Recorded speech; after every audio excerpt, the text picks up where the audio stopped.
UPTV.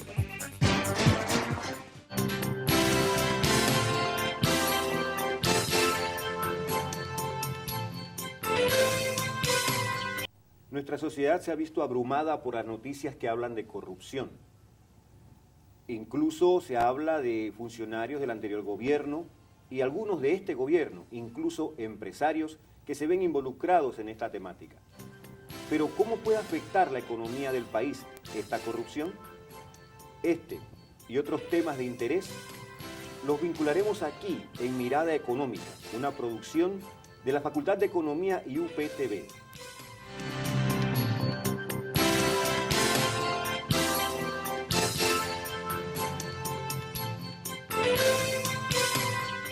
Amables televidentes, bienvenidos.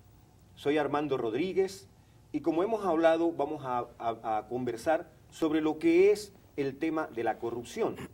Para este efecto hemos traído a nuestro invitado, el profesor Gersán Joseph, quien es catedrático de la Facultad de Economía. Bienvenido, profesor. Profesor Joseph, ¿qué es corrupción? O para que lo entienda el panameño de a pie, ¿cómo podemos definir la corrupción? Bien, ante todo, gracias por la entrevista.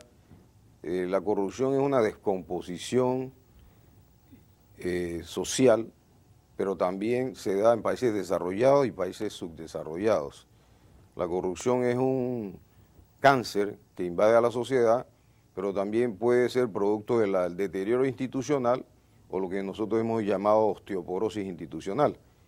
La corrupción se da entre el sector privado y el sector público y muchas veces la discrecionalidad de los funcionarios públicos permite que se pongan en asocio con funcionarios del sector privado o inversionistas privados, pero con el marco de la globalización esto ha aumentado. Es decir, ahora hay redes internacionales que buscan lugares donde haya flexibilidad legal, donde haya posibilidades de hacer negocios rápidamente y sobre todo se da con la inversión pública, sobre todo por proveedores, el aumento de costos, los llave en mano, todo este tema de temas de financiamiento y también se da paralelamente con la corrupción el lavado de dinero.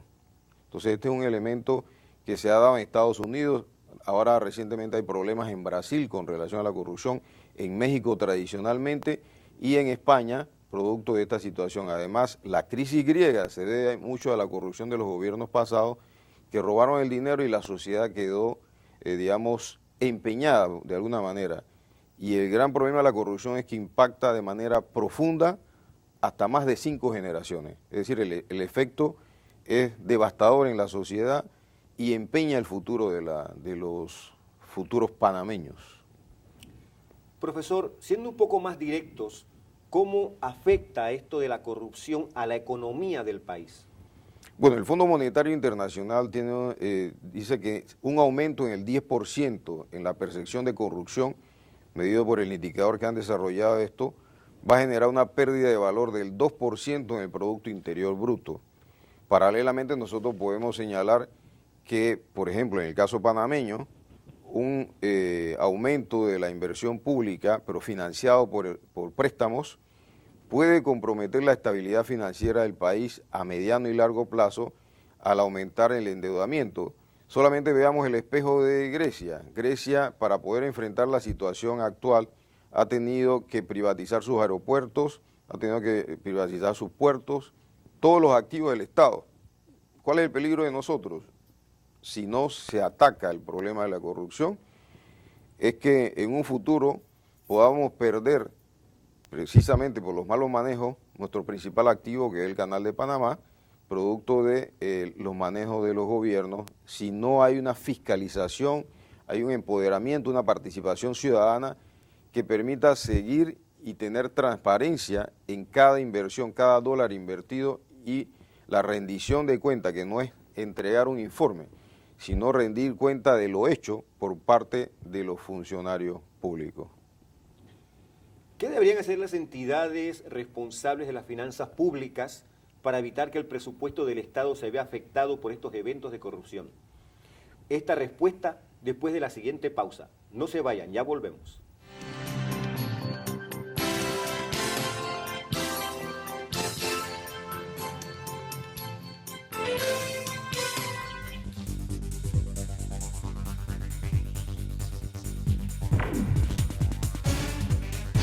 UPTV. ¿Sabías que la población que vive en áreas distantes como las indígenas ya no tienen que salir de sus comunidades para ir a la universidad? Pues la Universidad de Panamá ha creado nuevos centros en esas áreas para que la población tenga acceso a la educación superior.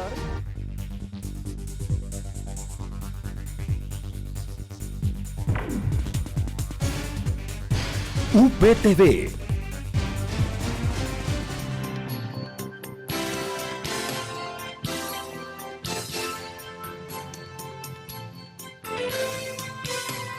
Profesor Gersán, ¿qué deberían hacer las entidades responsables de las finanzas públicas para evitar que el presupuesto del Estado se vea afectado por estos eventos de corrupción?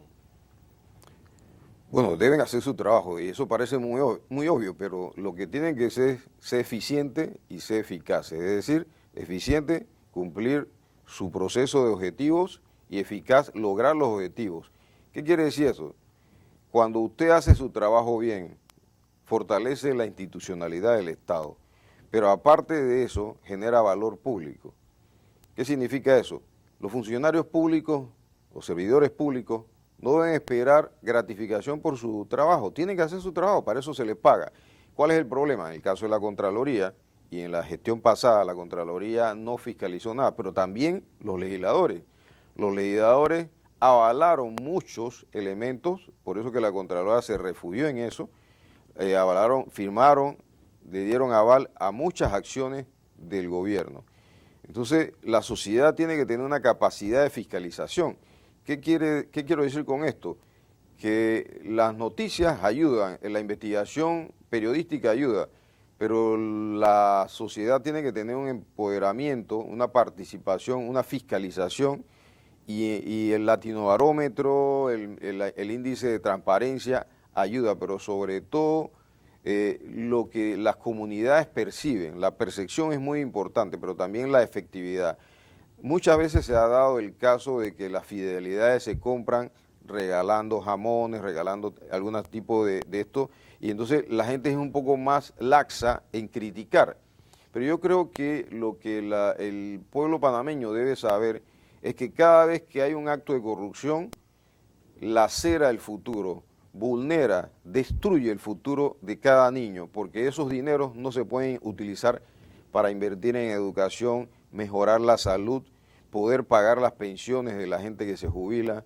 Todo esto empeña el futuro de nuestros adultos mayores, de nuestros niños discapacitados, de nuestros niños en estudio, y lo que hace es probablemente cortar posibilidades y generar un clima social probablemente de violencia, de inestabilidad política. En alguna oportunidad escuchamos una conferencia donde el expositor decía, por ejemplo, que en la sociedad japonesa no existía lo que llamaban los ladrones. Puso un ejemplo donde una señora tenía un puesto de verduras y dejaba una cajita donde dejaba todo el dinero. Las personas tomaban las verduras, echaban el dinero, si tenían que cambiar, cambiaban el dinero y se retiraban. Y el nieto le pregunta al abuelo, pero abuelo, ¿le van a robar el dinero? Y le decía, no. Pero ¿cómo que no? Si él deja el dinero solo. Dice, es que aquí no hay ladrones. Pero ¿cómo que no hay ladrones? Porque aquí hay que usar la inteligencia. Con eso daba a entender que la corrupción no se fomentaba luego en la política o luego en los gobiernos. Allá simplemente se daba el fruto de la corrupción. Que la corrupción iniciaba era en el hogar, en la familia. ¿Qué cree usted de esto? Bueno, realmente pongo el ejemplo de China. En China, que son 1.300 millones, cualquier acto de corrupción se paga con la vida. Y eso puede sonar extremo para nosotros, pero usted se imagina que un acto de corrupción, y no estoy justificando porque no creo en la pena de muerte, pero usted cree que un acto de corrupción en donde los casi 4 millones de Panamá representan solamente un regimiento, pero un acto de corrupción en China va a afectar al menos a 900 millones de personas. Usted sabe el impacto profundo de eso.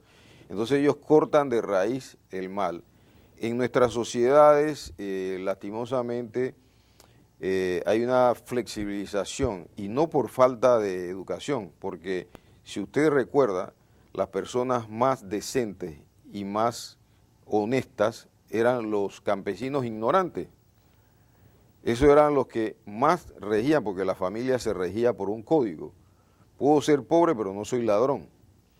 En la medida en que la sociedad entra al hedonismo, a la adoración a la mercancía, al fetichismo de la mercancía, es decir, a querer tener en vez de ser, en esa medida se van deteriorando y se van relajando los valores sociales. Y entonces en nuestra sociedad el prestigio social se da por el que tiene más, no por el que sabe más ni por el que tiene mayores valores, sino por la tenencia de recursos.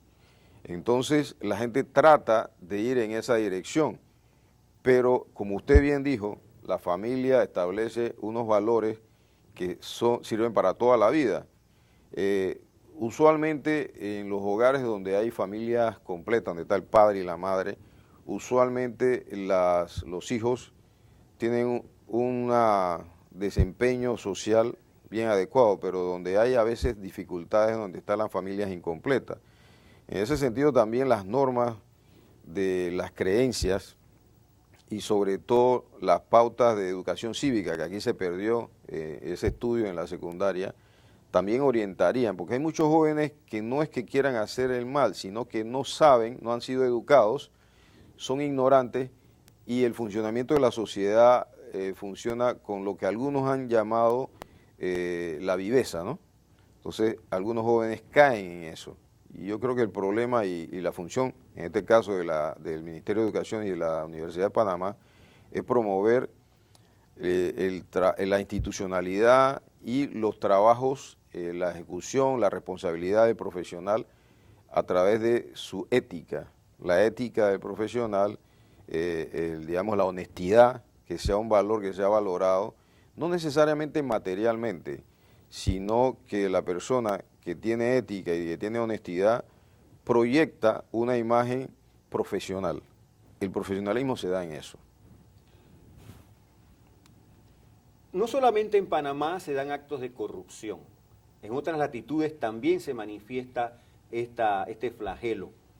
Se piensa incluso que no se escuchaba tan intensamente antes esto de tomar la justicia, como se dice, para ponerla en práctica. ¿Cree usted que esto es una ola que viene bajando en todos los países y que ya ha llegado a Panamá?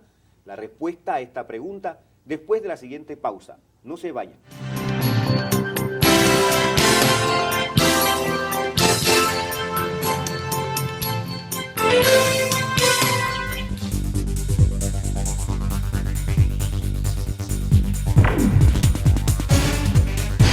UPTV. ¿Sabías que científicos de la Universidad de Panamá hacen investigaciones para producir el suero antiofídico y para combatir el veneno de los escorpiones?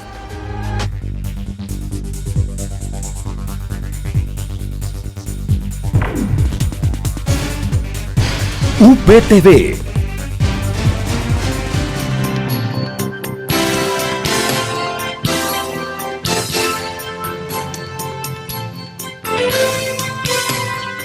Profesor, estábamos hablando de que no solo en Panamá se dan los actos de corrupción, también en otras latitudes se ha manifestado este flagelo. Sin embargo, pareciera como si fuese una moda que la justicia se esté haciendo cargo verdaderamente de estas situaciones.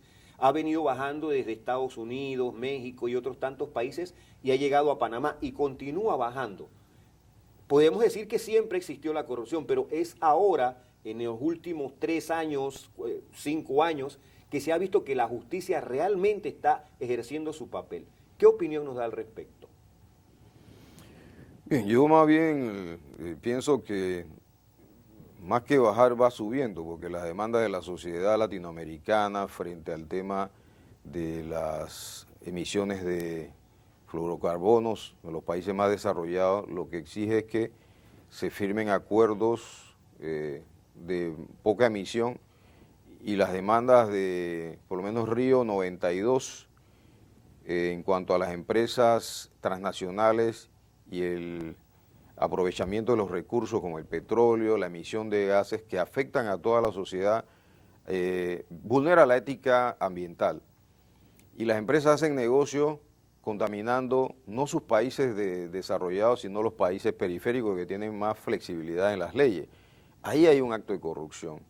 Lo que pasó en Taboga, el barco que soltó el aceite, lo que pasó en Ecuador cuando se contaminaron los ríos, lo que pasó en el Golfo de México con la Exxon, todos estos elementos son actos de corrupción, pero también hay otros elementos. Muchas veces en la economía a veces se dan inversiones que no tienen todos los estudios de factibilidad, como lo que se ha venido diciendo de Barro Blanco. O sea, se propició la inversión, sin embargo no tenía los estudios de factibilidad, sin embargo un banco alemán le dio préstamo.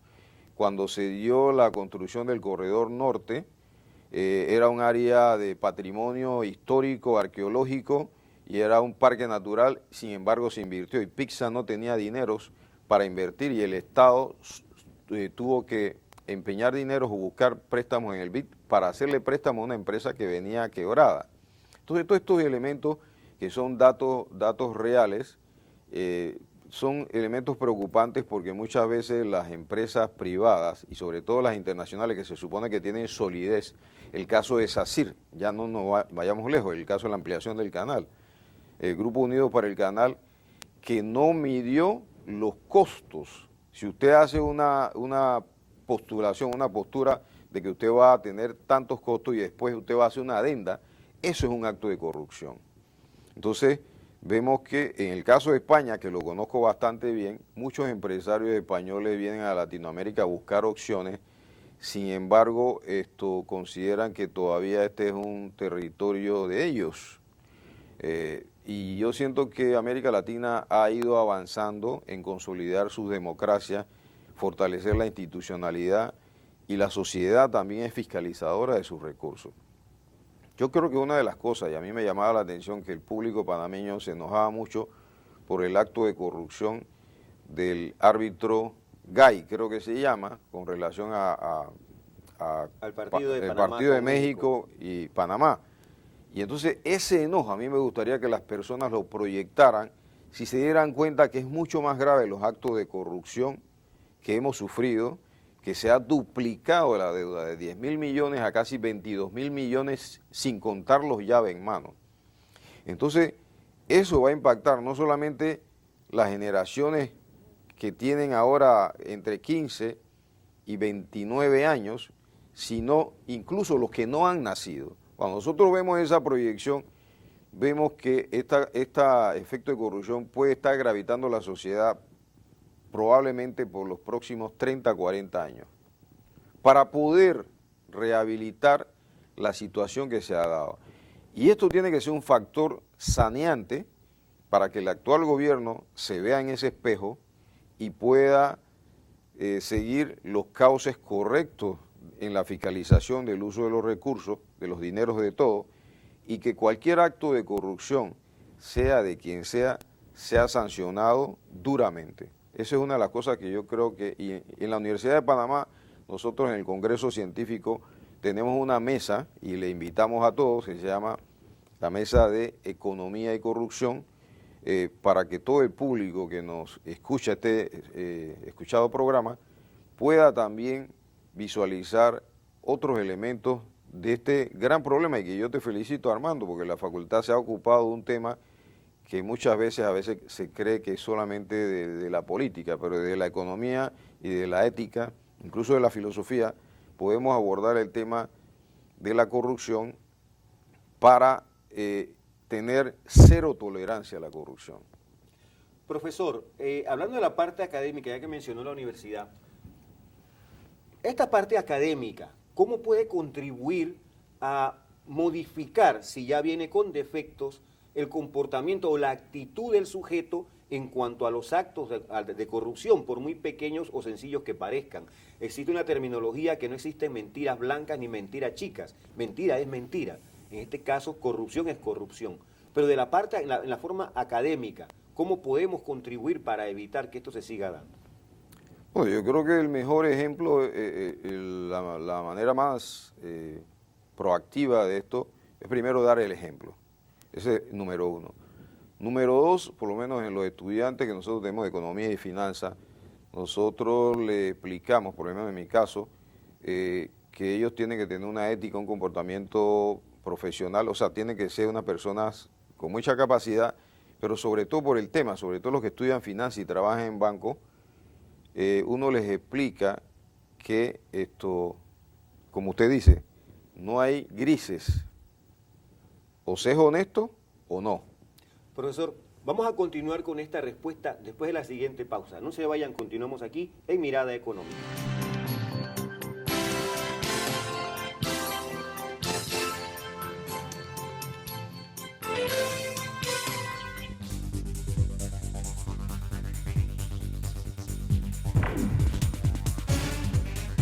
UPTV. ¿Sabías que la Universidad de Panamá es reconocida como una autoridad en la resolución de conflictos y problemas nacionales?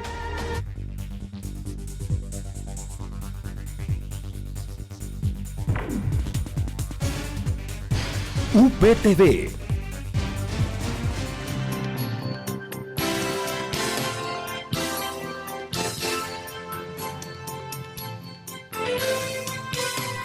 Volvemos con Mirada Económica. Profesor, estábamos hablando de la parte académica. Usted nos comentaba que era fomentar en el estudiante la honestidad y demás. ¿Cómo hacemos esto a lo práctico? Bueno, como usted había dicho en un bloque anterior, esto viene de casa. Nosotros lo que hacemos es reforzar. Son reforzadores positivos, darle al estudiante las pautas de comportamiento ético, pero ya eso es una cuestión que queda a la persona y también de sus valores. Lo otro es que también hay normas, hay manuales, en cada trabajo hay manuales de cómo se hacen, manuales de procedimiento, de no dan margen, hay unos controles de calidad, ISO 9000 y otros, pero sobre todo yo creo que uno de los temas que más vulnera y que propicia la corrupción es la discrecionalidad.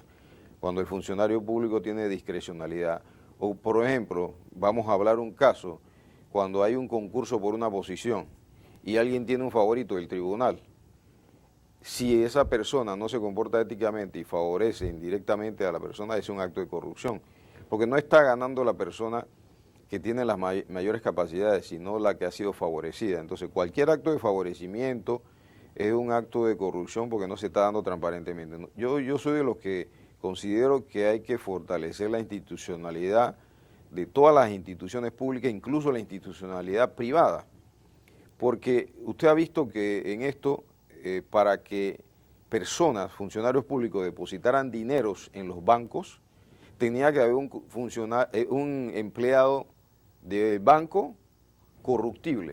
Es decir, hay un corruptor, hay un proceso de corrupción y hay una persona corruptible, propensa a la corrupción. Y también hay una flexibilización de los mecanismos, es decir, si usted o yo vamos a depositar $5.000 en el banco, a nosotros nos piden hasta historial policivo. Correcto. Pero una de estas personas deposita 60 millones y no le piden nada. Entonces, el sector privado y sobre todo la banca se ha visto muy cuestionada en este sentido, y todos los actos de corrupción a nivel internacional, y esto es globalizado en licitaciones, la transparencia de las licitaciones, lo que es el Panamá Compras, todo esto, estos actos de licitaciones tienen que ser lo más transparente posible. No se puede hacer actos sin licitación, pero que no sea engorroso, es decir, que sea flexible, porque si no tú ahuyentas al inversionista.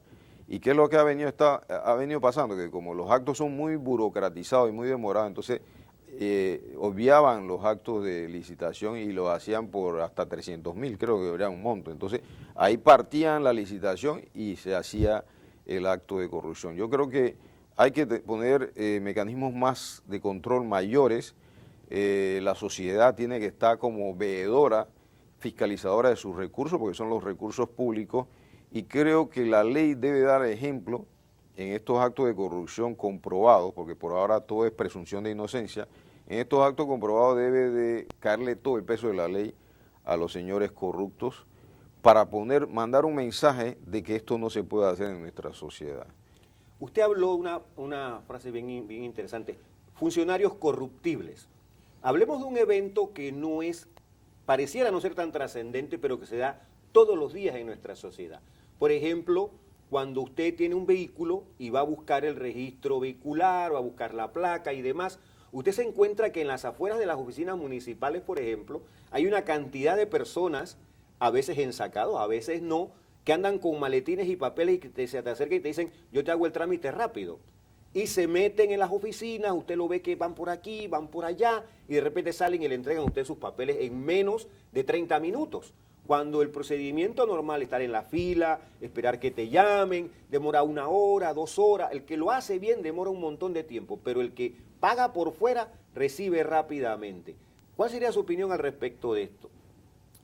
Precisamente se ha hablado del gobierno en línea y la agilización de los trámites para evitar ese proceso de corrupción, porque es probable que se haga engorroso el proceso para generar dineros por fuera. Esto que usted dice es probablemente un comportamiento del funcionariado público que conoce el asunto y hace trabas, genera trabas para generar negocios por fuera. Yo creo que esa es una de las cosas que puede estar diciendo de lo que yo he llamado el Alzheimer institucional.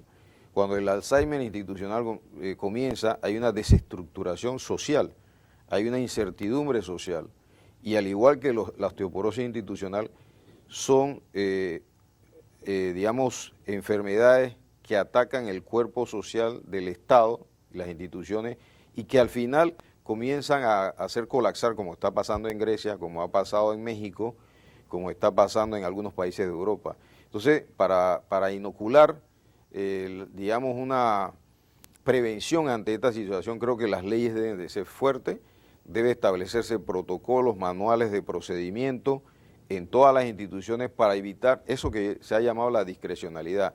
También en los concursos por posiciones públicas debe todo estar muy claro para que no se favorezca a los que tienen amistades.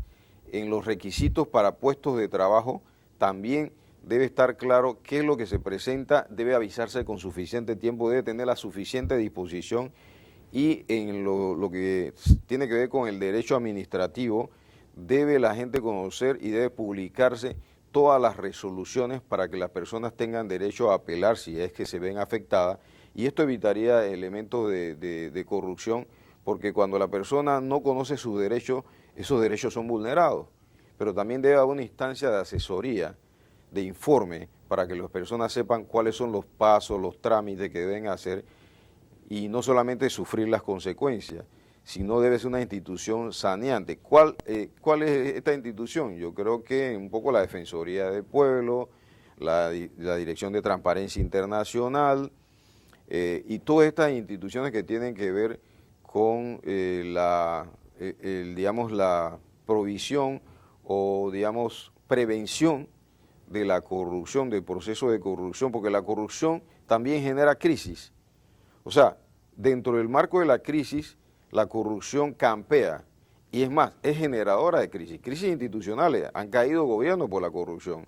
Lo que está pasando, como le dije, en Brasil es solamente un elemento, pero en América Latina, precisamente por el tema de discrecionalidad, por el tema del nepotismo, que también es corrupción, todos estos elementos confluyen y hacen un factor, lo que se llamó la tormenta perfecta, y se combinan todos y al final causan eso que he llamado Alzheimer institucional, que es la desestructuración de la institucionalidad del Estado y que pone en peligro la democracia, porque después de esa situación vienen los fascismos, la dictadura, las cosas que no queremos para nuestro país.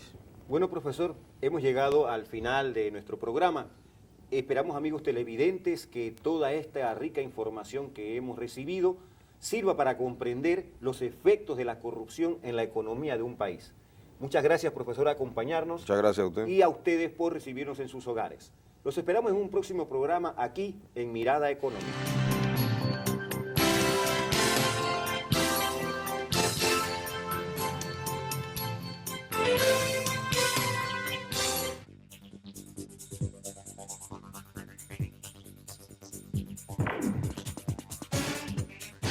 UPTV